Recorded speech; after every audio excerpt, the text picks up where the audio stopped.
Israel और फिलिस्तीन के बीच की दुश्मनी तो जग जाहिर है।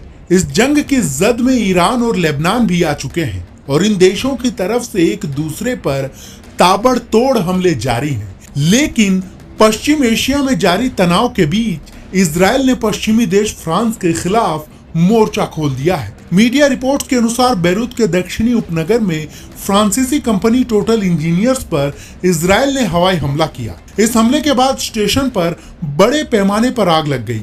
हालांकि हमले में किसी के हताहत होने की जानकारी सामने नहीं आई है। अब जरा ये भी जान लीजिए कि किस बात पर नेतन्याहू भड़क गए और कैसे इजराइल और फ्रांस की राष्ट्रपति के बीच ये विवाद गहराता गया। इमैनुअल मैक्रों ने क्या कहा था?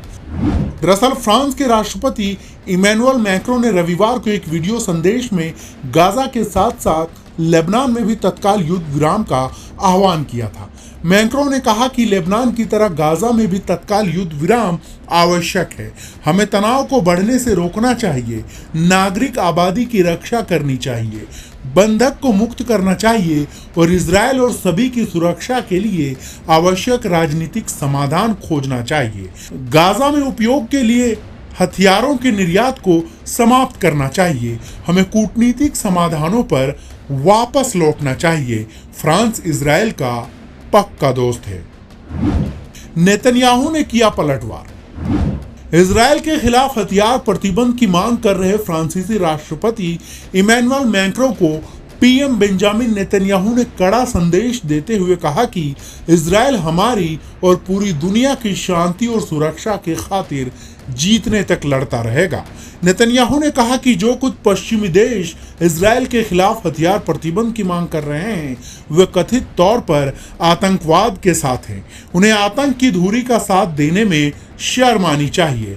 इस मौके पर नेतन्याहू ने आह्वान किया कि आतंक के खिलाफ लड़ने के लिए सभी सभ्य देशों को मजबूती से इजराइल के पक्ष में खड़ा होना चाहिए। सोशल मीडिया साइट एक्स पर शेयर किए एक वीडियो संदेश में नेतन्याहू ने कहा कि मेरे पास राष्ट्रपति इमैनुअल मैक्रों के लिए एक संदेश है। आज इजराइल सभ्यता के दुश्मनों के खिलाफ 7 मोर्चों पर अपना बचाव कर रहा है।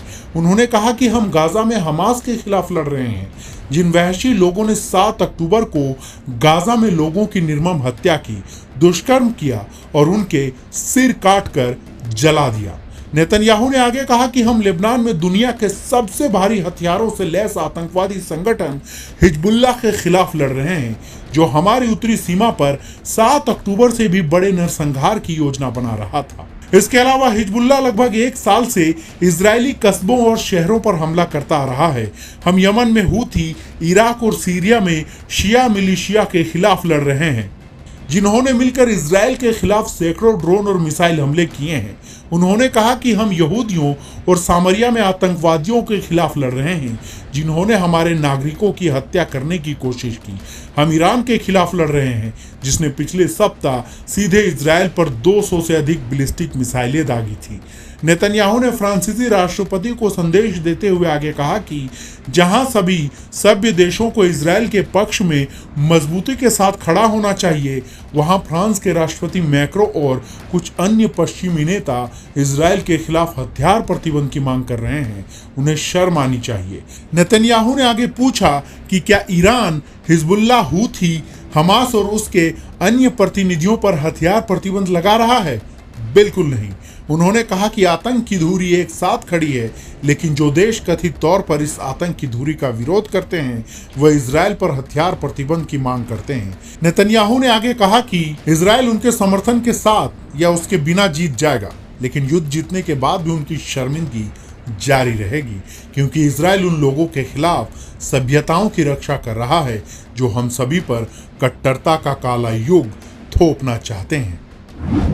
फ्रांस इजराइल का पक्का दोस्त। उधर इजरायली पीएम नेतन्याहू द्वारा फ्रांसीसी राष्ट्रपति मैक्रों के हथियार प्रतिबंध के आह्वान को अपमानजनक करार दिए जाने के बाद फ्रांस के राष्ट्रपति कार्यालय की तरफ से तुरंत सफाई देते हुए एक बयान जारी किया गया।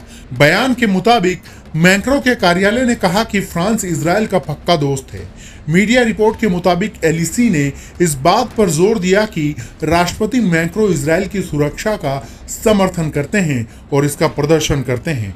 मैक्रो के कार्यालय ने कहा कि फ्रांस ने इस सप्ताह ईरान के मिसाइल हमले के दौरान अपनी सेना को जुटाया, जैसा कि उसने अप्रैल में किया था। टाइम्स ऑफ इजराइल के अनुसार फ्रांसीसी राष्ट्रपति मैक्रो ने व्यक्तिगत रूप से ईरानी राष्ट्रपति को इजराइल की सुरक्षा के लिए फ्रांस की प्रतिबद्धता के बारे में बताया। उन्होंने दोहराया कि फ्रांस ईरान या उसके किसी भी सहयोगी को इजराइल पर हमला करने की अनुमति नहीं देगा और अगर उसने बल का सहारा लिया तो हम हमेशा उसका सामना करेंगे।